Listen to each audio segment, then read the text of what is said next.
Hello, everyone. Sorry for us not being able to meet in person today. Sadly, some things came up that was unavoidable, but that is okay. So what I'm going to do is I'm going to go through and talk to you guys about a few things that a few of you sent me an email about, and then I'm going to go through some EOC questions. And then after that, that's pretty much going to be it. And I'm going to post the video to my YouTube channel. And then I'll send the link out to all of you through Parent Square. You'll get it. Your parents will get it. Just so that way everyone has it. So that's pretty much it. Remember that your EOC test is going to be Monday and Tuesday, 9 o'clock. Those of you that need to take your test at the high school, that means that you already previously enrolled there, you will need to appear at 8. Ms. Donna has requested y'all be there at 8:40. Okay, so make sure you be mindful of that. The other schools, y'all's test is still also at 9 o'clock. But as I told you guys yesterday, just be mindful, and it'd probably be a good idea if you show up, 8:40, 8:45, 8:50, somewhere in that time frame, just so everyone can get checked in. We want to make sure that you guys are safe, and just make sure that y'all have a good testing experience. No stress, do your best, that kind of thing. Okay. So a few things. Someone asked me to go over recursive formulas. I actually was able to find a EOC type question for recursive formulas. And here it is. So we're going to look at this question first. Okay. So Chantel drew a picture of her dog on a piece of paper that is 12 centimeters long. She used a copy machine to enlarge her drawing. She used the 115% setting to make each new copy. She then used each new copy to generate the next copy.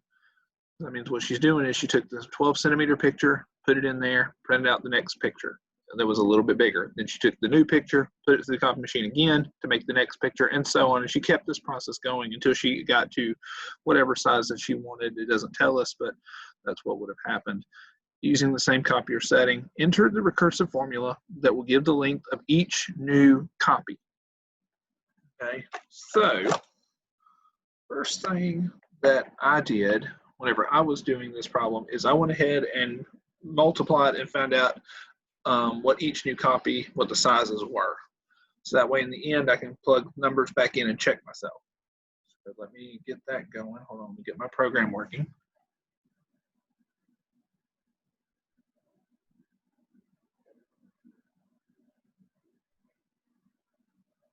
I went ahead and grabbed my calculator as well, so we will have it. Remember that y'all's test is first day no calculator, second day with calculator, so make sure you keep that in mind. So a question like this would most likely show up on the second day. At least I would like to think so. So 8 to the 1 means that we're talking about the first number. What is the first thing that would happen? Well, the very first thing that happens is she's starting out with a 12 centimeter picture. That means each new picture, when she puts it through the copy machine, will then be applied with this number. Now, we don't multiply by 115%. Remember that 115% means 1.15. Okay, that's what we're going to be multiplying by, 1.15. So A1, well, that's 12. Well, what is A2? Well, that means I'm going to take 12 and multiply it by the 1.15. That gives me 13.8. A3. Well, I'm going to do the same thing, 13.8 multiplied by 1.15. That gives me 15.87. A4. And we can keep this process going. I'm just going to put a few numbers up here just for us to look at. 18.2505 and A5. 20.98807.5. Move that out of the way. Okay. So there's at least the first 5. Okay, well, I know from what my repeated process has been is that I'm multiplying by 115, 1.15. So I know I've got to have that in there. And the major thing is to figure out I know it's going to be a to this something down here, because that's what I'm doing, multiplying each term. Well, the big picture here, guys, is to look at from A1 to A2. What did I do? Well, from A1 to A2, I multiplied A1 times 1.15. Okay, what about from A2 to A3?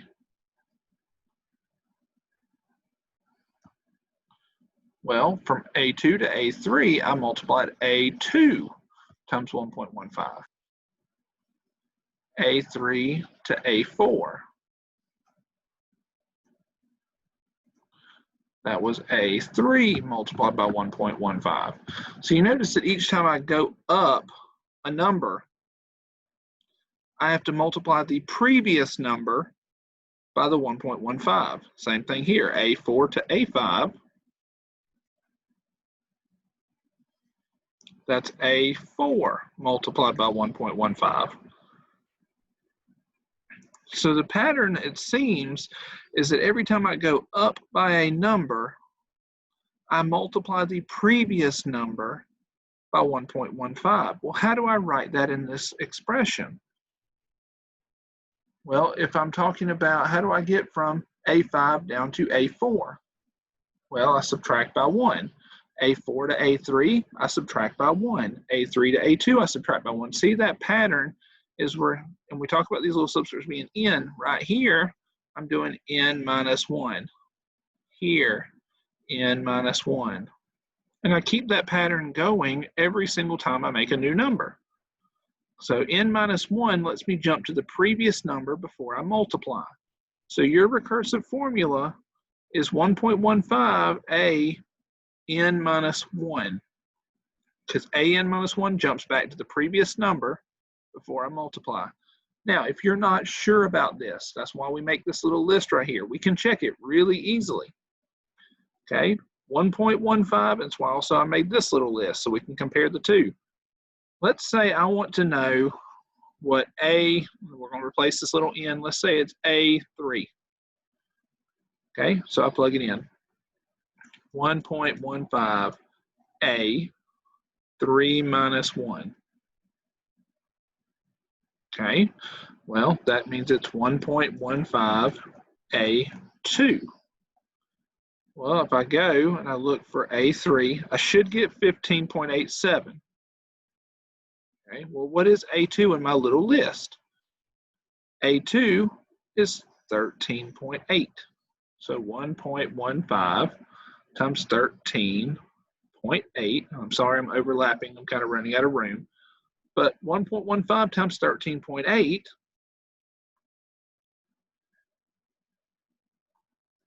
well, that gives me 15.87. Go back to my list. Is A3 15.87? And that is correct. So this has to be the correct formula. So just to kind of review a little bit, I know we've done a lot of things in this one problem, but the thing I would suggest is go through and make you a list. Okay, first decode it, decode the problem, knowing that this is A1. Whatever number they kind of give you is most likely going to be your A1. Just make sure you read carefully. Okay, doing the 115, we know converting that into a decimal, and then realizing that we've got multiplication. Okay, she's making a new copy, and generate the new copy, use that setting. Go through and make yourself this nice little list, A1 to A5, and then calculate those values. Okay, and then if you found this helpful, do this too. Show yourself how you got from one step to the next, from A1 to A2. That's what this means. I did the first number times 1.15. Make this list, and then analyze and figure out, well, what is actually happening? Well, if I'm talking about A5, I'm using A4. That means I went down by 1. That's kind of the thought process for these. They're puzzle problems. They're meant to make you think a little bit. Okay, they're not intended to be extremely hard. They're just intended to make you think a little bit outside the box. Okay, so this is what you would need, A1 and A5, AN. Okay, so no matter what, this AN, no matter what number I put in, it will tell me the next number in the set. I could do A6, which would be this times 1.15, and we could keep going. Okay, this will work for all the numbers, every new copy she makes. Okay, so that's that one. Let's drag it to the completed section. Let's look at, someone asked me also to go over completing the square. Okay, so let's look at completing the square. Oh, one point of preference I need to make sure I make before to ensure that YouTube doesn't take the video down. All of these problems came from the Department of Education's website. Okay, so make sure that you understand that Mr. Reed has no, ownership over any of these problems. They're all Department of Education's, and they said that we can use them for educational purposes only. So the purpose of this video is to educate you. Okay, so it's okay to see these videos, watch my videos for this content, but just know that I do not own the problems. They are given by the Department of Education for Florida, and only to be used for education purposes, no using them otherwise. Okay, so now that we have that out of the way to make sure my YouTube video doesn't get pulled down, let's do our completing the square. So what they're asking us to do is this right here is a particular step that this person has done. Matthew showed the quadratic equation below, right here. One of the steps that Matthew used to solve the equation is shown. Okay, that's what this is. So this is one of his steps. And then he uses, he goes through and shows the answer, the solution. Now, looking at this, your first thought when you see this is vertex form. Okay, this is a vertex form without the number at the end. Okay, so this should be telling you completing the square. Okay, this is kind of the general format. So let's go through our completing the square steps. Remember that for completing the square, we need to get this number over here. Okay, so step 1, move. Remember we talked about AX squared, BX, C. So we're going to move C. So I've got 4x squared minus 24x plus 7 equals 3. I'm going to move it, so subtract 7. So I've got 4x squared minus 24x equals -4. Okay, so that's our first one right here. Secondly, so step 2. Okay, A has to be equal to 1. Okay, A has to be equal to 1. And based on this, what they're showing in this step here is that they have factored the 4 out, kept it out front. So we need to follow that as well. I'm going to factor out the 4. We did this, remember that when we were talking in our lessons, we talked about the grouping method. So if I group these two together, we look at what do these two have in common. We know that they have 4 in common. We also know they have x in common, but since we're doing completing the square instead of factoring, we're only going to pull the 4.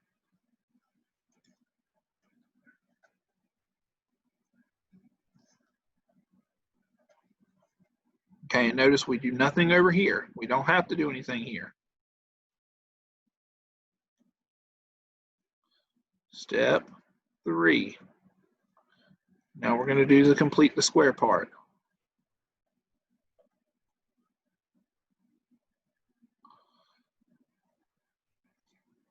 Now when I do my completing the square, I like to go ahead and create little blanks because I know that I'm going to have a number added right here.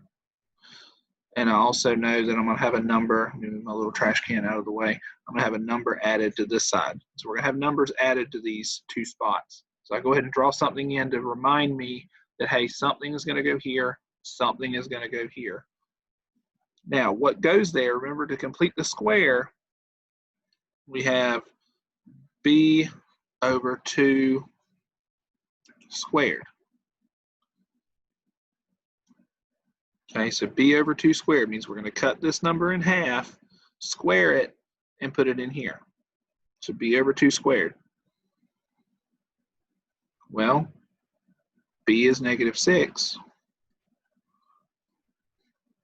squared. That's -3 squared. That's 9. So I put a 9 right here.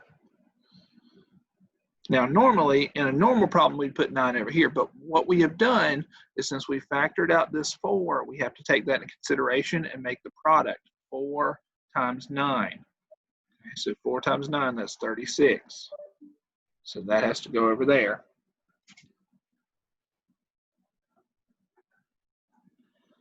Okay, so everybody see 4 times 9, that's 36. That's what's going over here. So let's go ahead and simplify a little bit. 4x squared minus 6x plus 9 equals, this is 32.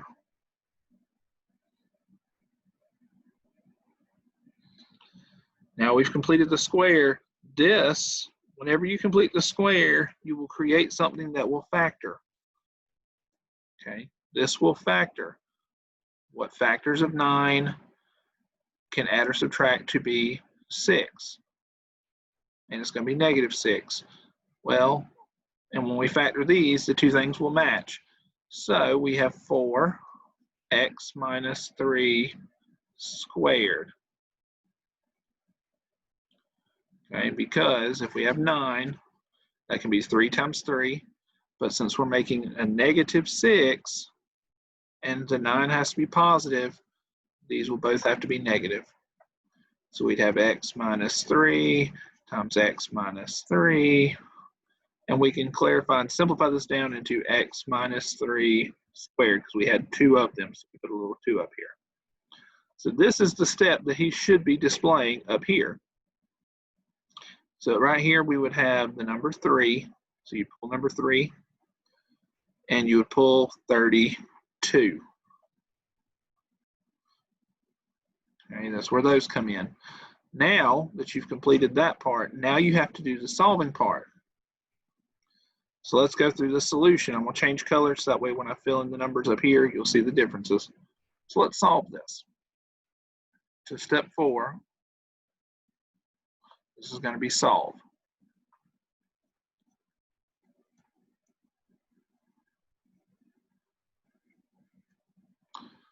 All right. So I want to solve this. First thing that needs to happen is I need to get rid of this 4. Okay, this 4 has got to go. I need to take the square root, and to do so, I kind of need the 4 to be gone. So I'm going to divide by 4 to both sides. So I get x minus 3 squared. Well, 32 divided by 4, that's still a nice number. That's 8.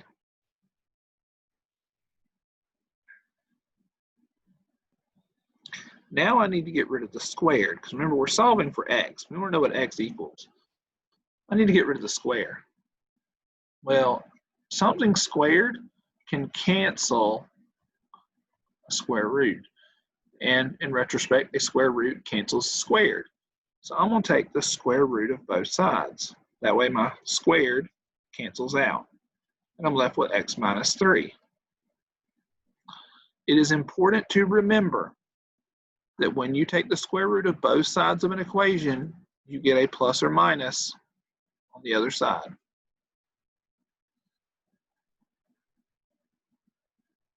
Well, now I need to move the 3 over.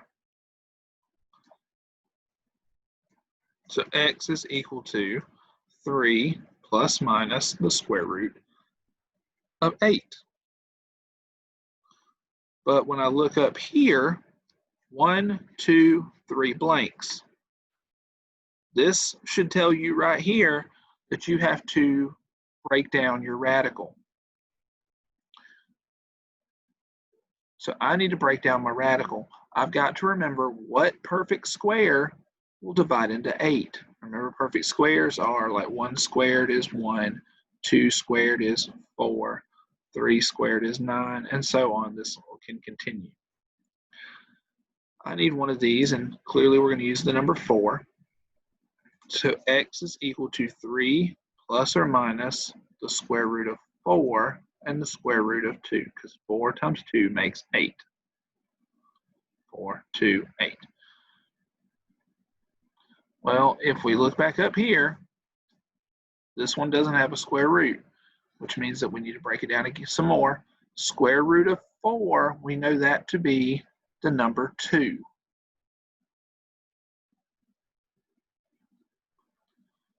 And now we can fill in and finish up our problem at the top. So I would need a number, we'll circle it again with red, so I need a number 3 here, and I need the number 2 for both of these. And that would be the solution. Okay, so this was, just make sure we're all on the same page, this is complete the square. That's how we would do that. And if you are not familiar with completing the square, I would highly suggest that you go to your iExcel and practice. It should be under the Algebra 1 BB category. Okay, so Algebra 1 BB category. Okay, so we can drag that as a completed problem. Okay, let's see what else we have here. Let's look at this one.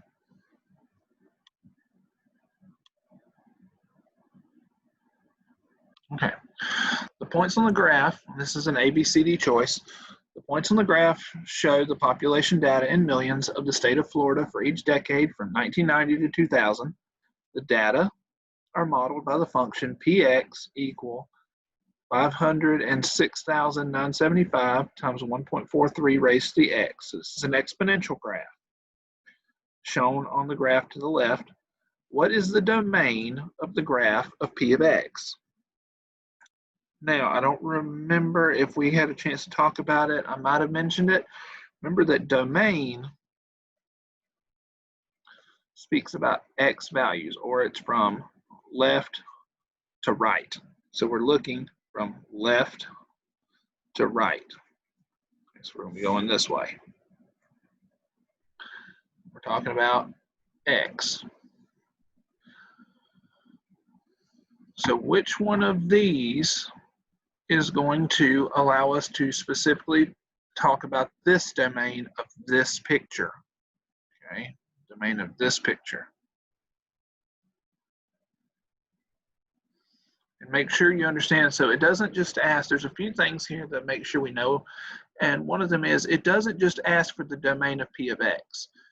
Okay, it doesn't ask specifically for the domain of p of x, which would mean that if it just said, hey, tell me the domain of the function px, if it said that, we'd be looking right here. We could be looking at whole numbers, or really we'd be looking at all numbers.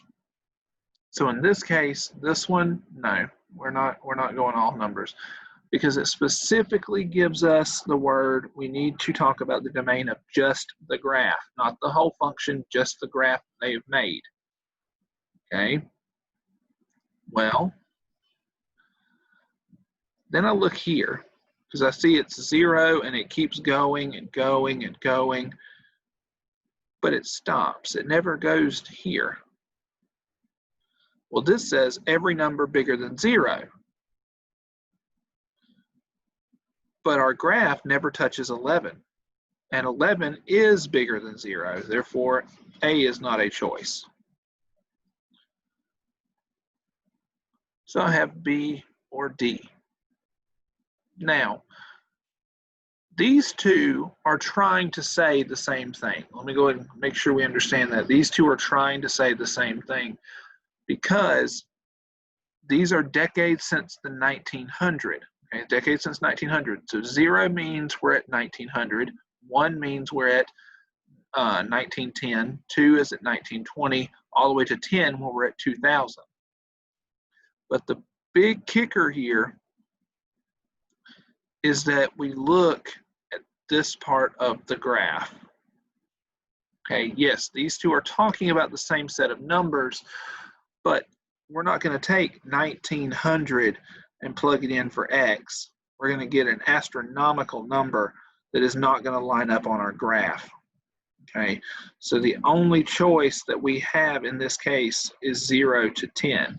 0 will represent 1900, 10 will represent 2000, but these numbers we can actually plug into our function and get where these points are on this graph. Okay, so this is domain of exponential functions. And you know, guys, I'm going to make sure to point this out too. Everything that I cover in this video, you know, I'm basically just hitting a few points that we needed to really talk about. We're not going to get to do all of these because I'm limited on how much I can record with the Zoom. But you know, we're going to hit a few, like a few more, maybe 2 more, and then we're going to have to call it because of how long we've already been recording.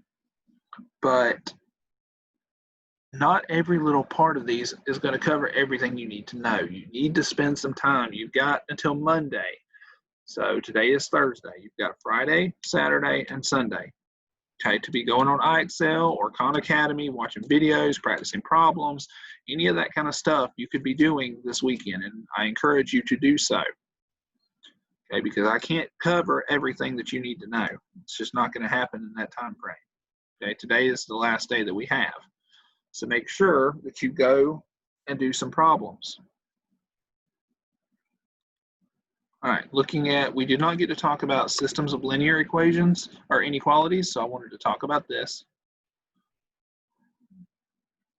All right, so here we have 2 inequalities. Okay, we talked a little bit about inequalities day 1. We talked about equations. We also talked for a few minutes about inequalities, but we didn't get to talk about graphing inequalities. Okay, we didn't get to really talk about graphing lines, but the two go hand in hand. So what I'm going to do is I'm going to color code these. The top one I'm going to color code with blue, and the other one I'm going to color code red. So that way when I graph them, we will see the difference in the two. First thing I notice here, these are in standard form. Okay, they're not in graphing form for y equals mx plus b, which is what most of you are used to, though you can do this using x and y intercepts, which is very, very simple. Okay, and which is the method I'm going to show you here, because most of the time you're used to y equal mx plus b, and we graph the y-intercept, then we use the slope, and we go up so many, over by so many, and then make 2 points, graph the line. You can do the same thing here. And in fact, it's a little bit easier with intercepts, and that's my opinion. Okay, is that what we do with x-intercepts? Remember that an x-intercept means that y is equal to 0. And a y-intercept means that x is equal to 0. Okay, these are our 2 little definitions we're going to use. So if I'm looking at the blue, then I want to find the x-intercept. That means that y has to be 0. So I'm going to scribble that out. It became 0. It canceled itself out. That means I have 3x is greater than or equal to -3. Okay, and when we do these, we pretend like it's an equal sign until we go to do some shading. So 3x is pretty much equal to -3. I solved this. Divided by 3, divided by 3, x is equal to -1. So -1 is where I'm going to put a dot. Right there. Okay. Now, since this is less or greater than or equal to, I can put a solid dot. Okay, remember that greater than equal to, less than equal to, that's closed. It's a closed circle. Greater than or just less than, that's open. It means I have an open dot. Okay, now that we got that under the way, I need y-intercept because I need 2 points to make a line. Well, if I plug in 0 for x, that means this goes away. Y equal -3. So right here. And then I can draw my line, and I'm going to try to draw it where they connect. Hopefully they will. Kind of like that. There we go. Look at there. Okay. So there's my line. I'm going to go ahead and trace this one that this is blue, just so everybody knows this is a blue line. I'm not doing very well with it, but we get the picture. Okay. Sadly, those straight line tools don't let me graph in color. So I have a blue line. Well, I need to now shade this. I need to shade it where when I add x and 3x and y together, it's going to be bigger than -3. In this particular form, I would suggest using a test point. Okay, a test point. What that means is you pick a random point that is not on the line. So I'm going to use 0, 0. In fact, I encourage you to always use 0, 0 as long as the line doesn't cross through it. Okay, so I'm going to make this 0. I'm going to make this 0. So 0 plus 0, well, that's just 0. 0 greater than or equal to -3. And then we evaluate this to see, is this a true statement? Is 0 bigger than or equal to -3? And the answer is yes, 0 is always bigger than a negative number. If that becomes a true statement, meaning that you get a true statement, you shade or color in where that point was. So since it was 0, I'm going to shade this direction. I'm just going to do some lines. That's my shading. I don't have the time to shade a whole bunch of color onto the graph. Okay, so there's my shading. I'm done with line 1. Now I got to do the same thing again, but with line 2. So I'm going to switch to red. Find my x-intercept. Well, I'm going to make y be 0. So this one goes away. X is 4. And we got greater or less than or equal to, so that means that I have a closed circle. Now I do the same thing, y-intercept, make x be 0. So shade him out, he's gone. 2y, 4. So 2y equal 4. So divide by 2, y is equal to the number 2. So I put a dot here.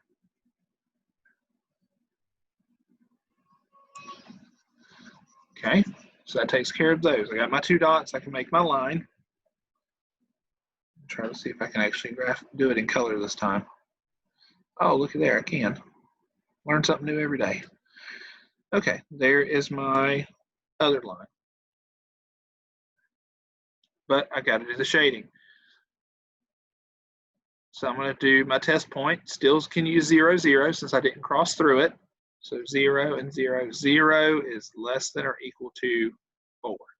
Is that a true statement? Is 0 less than or equal to 4? Well, yeah, 0 is less than 4. So 0 is right here, so I can shade this way.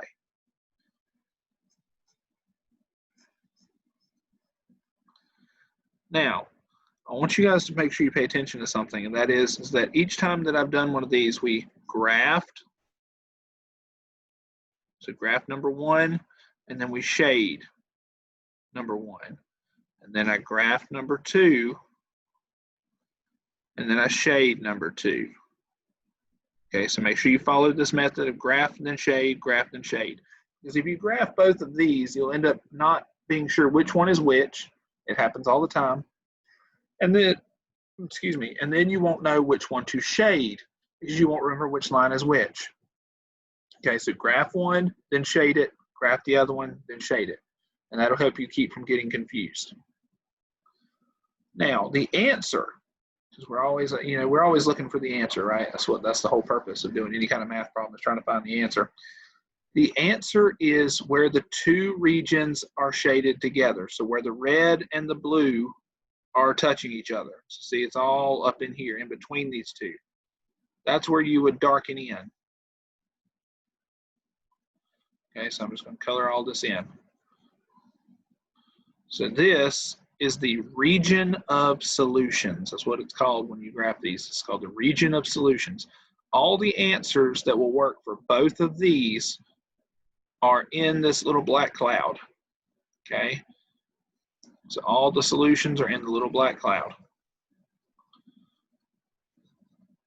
Now, unlike systems, I know you're probably out there thinking, is there a way that we can do this without graphing the answers? No, at least not that I know of. You have to graph a system of inequalities. Now, remember that we talked about systems of equations, and that one you could substitute, you can eliminate, you can graph. They had 3 different methods that you guys could utilize. In this particular case, the only method you can utilize is to graph and shade and determine the region of solutions. Okay. So that takes care of that. So we'll take him and make him go away.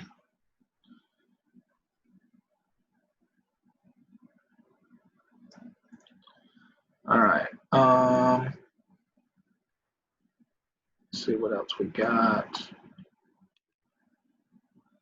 Okay. Here we go. So, function rule.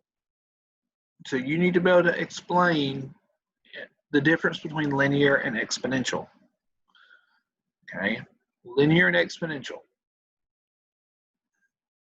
Remember that linear functions have a constant rate of change.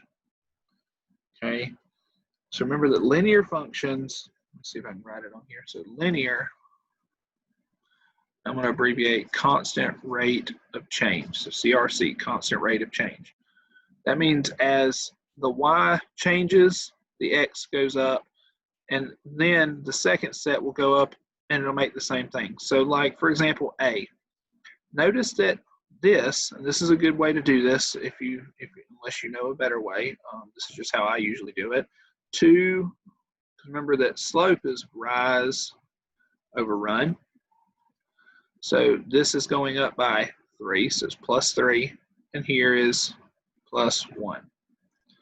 Here is plus 3, this one is plus 1. And you'll notice that as we go on, not plus 3, plus 1. So each one of these is going up by plus 1 every time. And each one of these is going up by plus 3 every time. That means that the slope is 3, and we constant rate of change. We're seeing it go up by 3, over by 1, up by 3, over by 1 every single time. Therefore, this is a linear function. Okay, we know our slope is 3. Well, what else do we know? We know right here that appears to be our y-intercept, or our b. Our b is equal to 2. So y equals 3x plus 2. And you can always, remember guys, that I've told you 100 times, you take stuff and plug it back in to check. So let's say I take the number 3. 3 times 3, that's 9, plus 2, well, that's 11. 5. 3 times 5 is 15, plus 2, that's 17. That works. So that means we have the correct equation of that line. And that also verifies the fact that it is linear, because it's working, with these points. Okay. Number 2. Okay, I'm going to go ahead and just say on this one, we're still going up by 1. Okay, all the way down, we're going up by 1. But let's look at here. We're going up by 3. Or another way to look at it is we're multiplying by 2. Here, multiplying by 2. Here, multiplying by 2. And every time, we're multiplying by 2. That shows that multiplication shows exponential growth. We're growing at a double rate, okay? So general form of exponentials, you'll have ax plus, you can have ax plus b, where b is just your arbitrary number. Okay, so we have to write the equation, so we know it's exponential. We have to write the equation of the exponential. Well, how am I going to do that? One way I thought about it when I was working this problem was that 0 has to be this exponent. Okay, this x, all of these are the exponent. So these are my exponent. And these are my yields. This is what I get whenever I do the problem. Well, remember that an exponent of 0 means that this number will become the number 1. Okay, so just make sure we remember that. An exponent of 0 means that this will become the number 1. Now, we don't always have to add a b. We can also just have a to the x. And in this case, that's what's happening. There's no real change. We're just doubling every time. Well, if a to the x has to be the number 3, so a to the x has to equal, or a to the 0 has to equal 3. But a to the 0 is 1. That means that I've had to multiply by the number 3.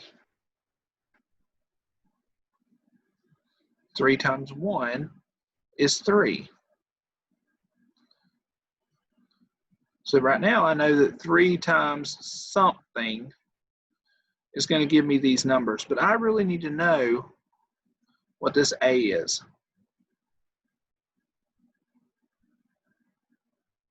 Well, let's look at the next one. Take them one part at a time, and always use this 0 to help you kind of figure out what's going to go out here. Okay, so 1. If I put the number 1 in here, so I've got 3 to the a1. Well, that has to equal 6. Well, a to the 1 means that this number doesn't change, because an exponent of 1 means this number stays whatever it is. For instance, like the number 5 to the 1, well, that's just 5. So this number doesn't change. So what we're looking for is what number will multiply by 3 to give me 6. Well, divide by 3. A must be 2. So that means that this exponential function is y equals 3 times 2 to the x. Because if I plug in 2 squared, that's 4, times 3 is 12. 2 to the third power, 2 times 2 times 2. Well, that's 8. 8 times 3, that's 24. It's working every single time. So key points here. Use the 0. Remember that anything to the 0 is 1, and that will help you figure out what number goes in front. And then use the very next one, the 1, to set up an equation to solve to figure out what the a is going to be. Okay, so let's try one more. All right, this one. Notice yet again we're going up by 1 every single time. But here I subtracted 5. But then here it's 5 becomes 2.5. So I'm seeing the relationship is cut in half. Multiply by 1/2. And yet again we see it again, multiplying by 1/2. So that means that I'm decaying down at rates of 1/2. So yet again, let's do it again. Remember, we have AX. That's what we're looking for. And then we need to use our 0 problem. So a to the 0 has to equal 10. Well, a to the 0 is 1, so the only way to get from 1 to 10 is multiply by 10. So we got a 10 out front.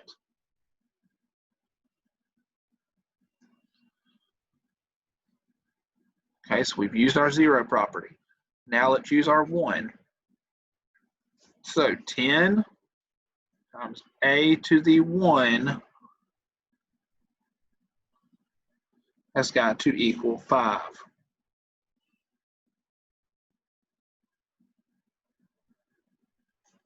I'll divide by 10.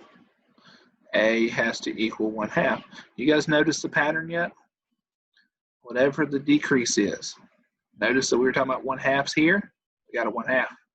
Remember we were talking about up here? We got that it was 3 times 2 to the x.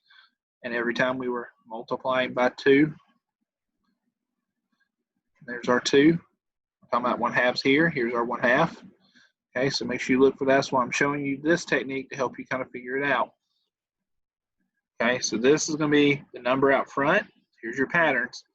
Number out front, when it's with the 0, what is the relationship? That's going to be on the inside. Okay, but I wanted to show you guys the math behind it first. So that means our answer here, y equals 10 to the 1/2 x. Or really, we can put the x on the outside, 1/2 x, like that. And does that make sense? Well, if I put in 2, I put 2 right here, 1/2 squared, 1/2 squared, that's 1/4. Well, 10 times 1/4, yep, that's 2.5. This would become 1/8. 10 to the 1/8 is 1.25. Okay, very good on that one. So exponential, so we had, just to recap, linear, exponential, exponential, linear, constant rate of change. Exponentials, you're looking for raising up by powers like doubling or cutting in half or anything like that. It could be raising to the 3rd power, raising to the 4th power. It could be cutting it by 4ths, cutting it by 8ths. Okay, so growth, or you're looking for multiplication here, you're looking for constant rate of change here. Okay. And I think, guys, that's pretty much going to be all that we have time for, because like I said, I'm only allowed to record so much with Zoom or it'll cut out on me. So make sure you send me any questions. If you'd like me to answer anything, you can send me. I'll do my best to answer it by text or through Parent Square. If you guys need any of the recordings from last week, you do make sure you send me a Parent Square message to let me know about that, because that's the only way I can send you the recordings, because you know they're too big. But other than that, I wish all of you good luck on your test on Monday and Tuesday. I hope that you do well. I hope that you've gotten something out of our sessions, or that you learned something or were refreshed on something that you needed to go back over. But other than that, I hope you guys do well.